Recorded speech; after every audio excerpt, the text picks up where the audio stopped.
What's up, St. Mark's? David Woodford here. I'm the communications director and youth pastor here at St. Mark's UMC. And this Friday, I have a really quick devotional I want to give to you guys.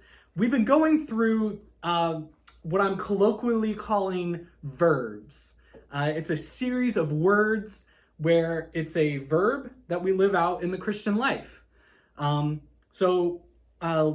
week's verb was to grieve.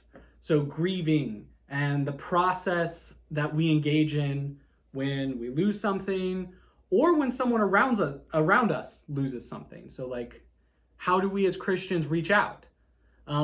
So this week, I have a new word, obviously. This week's word is serve.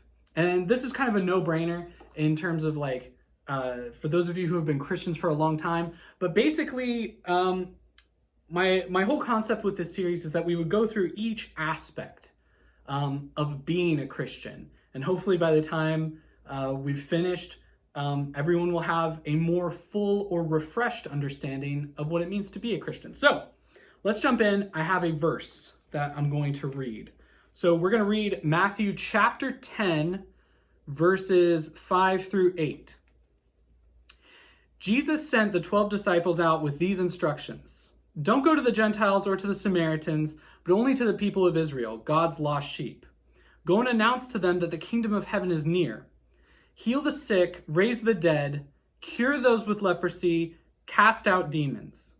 Give as freely as you have received. And that's something that I want to focus on. Without getting too much in the weeds with this verse, because there is a lot. Firstly, in the beginning section, it says, don't go to the Gentiles.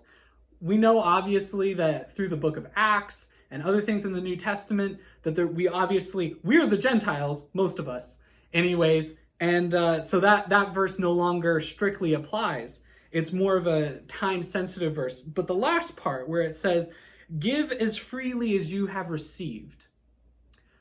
Our service as Christians should be as readily available as we received the Holy Spirit. So we've received infinite power and wisdom through our access to God with the Holy Spirit, and we have to be ready to put out that much. So it's kind of like when Jesus mentions how many times should you forgive someone in a day, and he gives this ridiculous number, 70 times 7.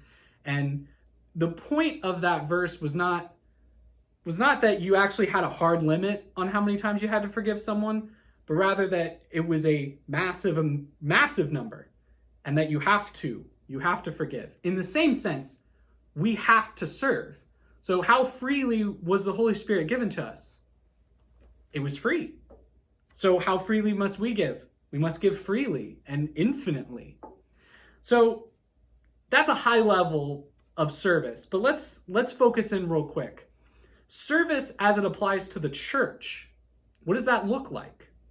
Some of you know my own personal testimony, but the way I got involved with St. Mark's UMC is Jess Williams. He was hanging out at a friend of mine's house, and he saw me playing guitar, and he said, would you come play guitar for my youth group? And I said, sure. I'm like 18 years old and I don't have anything better to do. And so that's how I got involved. Reaching out, tapping into people's talents, and calling them to serve with the church.